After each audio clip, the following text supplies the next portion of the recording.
We've been getting back-to-back breaking news. This entire week has been sort of disastrous for parties like the Congress. So I'll ask you my first question is UP mein Kaaba. You've been here for a few days now.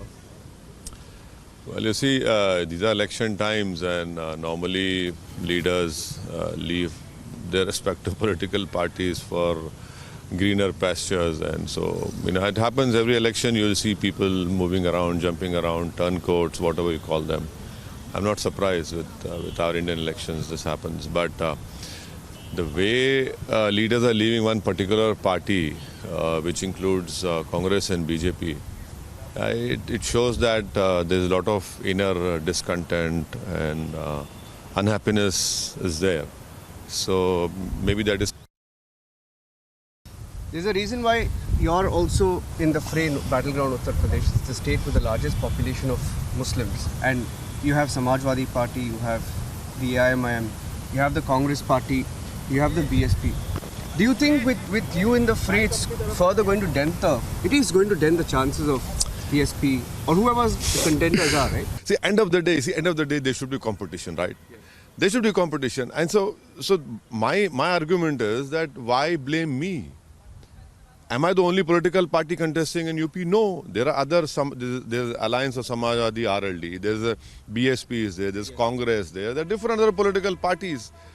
But when you lose an election in 2019, with SAPA and BSP coming together, you only win 15 Lok Sabha seats, right? Yeah. Remaining are won by the BJP and the NDA.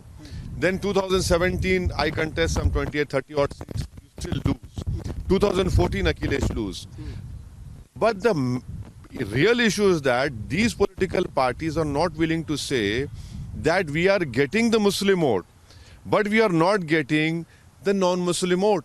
You don't have the guts or the courage to say this. But when Owaisi and his party contest, he's going to create a division. But aren't other political parties contesting? For example, look at this hypocrisy. In Azamgarh district, where Akhilesh is the MP, have you ever heard, you must have heard, that the Akhilesh candidate is a father and the other side BJP is a son. He's from BJP. Yeah. You have Mr. Maurya, who's in Samajwadi, his daughter is in MP from Badayun. You have an ex-MP from Badayun, whose own sister is a Zilla Parishad chairman from BJP. Yeah. So what is this? Why isn't this being said? I know this hypocrisy which you are practicing, and then you give a ticket to a person from Pratapgarh, who local people say that he was one of those persons responsible for the killing of the DYSP. Yeah. From Hasanpur, you have a person who says, I'm an RSS Pracharak. Yeah. So this is clear-cut hypocrisy and double standards practiced by these so-called secular parties. Voted. Listen in. Let me ask you one thing. How do you respond to all these comments that you're the B team of the BJP? No, I have upgraded myself to A+ now. A+ now, yeah. So it doesn't matter, see, the issue is that you get 75% Muslim vote in 2019 and then you still cannot win. Why don't you say that your father's majority in Mainpuri came down because the others didn't vote for you? Why don't you accept that out of your 5 MPs, 3 are Muslims? And you don't talk about this, but you assume wrongly that Muslims are some sort of a captive people, that they are your prisoners, they don't have the capacity to think independently, they're not able to decide what is good and bad for them.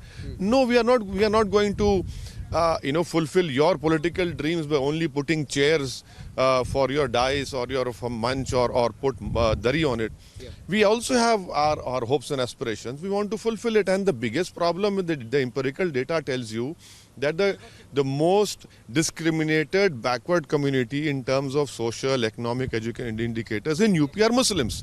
I challenge every political party on this. There's a data to back it up, to corroborate what I'm saying. You say you're a nationalist, right? No, I'm a patriot. Okay, you're a patriot. I'm a patriot, yeah. What is the difference between your patriotism and their nationalism? See, their nationalism is that, as Modi said to a news agency, that he's a Hindu nationalist. I am a patriot. And a patriot is one who is willing to stand against any wrongs, any unconstitutional steps which are taken by the government power. But this blind Hindu nationalism which Modi talks about and his believers or supporters, they have closed their eyes, they have stopped thinking. For example, isn't China sitting in Depsang, Demchak and Hot Springs? Why don't they talk about that? Government says there's nothing of that sort. No, it is there. Government says nothing of There are many satellite images, photos, and experts. Many security experts are saying the same thing. The Prime Minister does not speak a single word about it. Why? You know, if you are a patriot, if you are a nationalist, so let us talk about it. Why isn't this Prime Minister talking about how China can sit? Why is China stopping us from patrolling, from all those patrolling PPs? Why?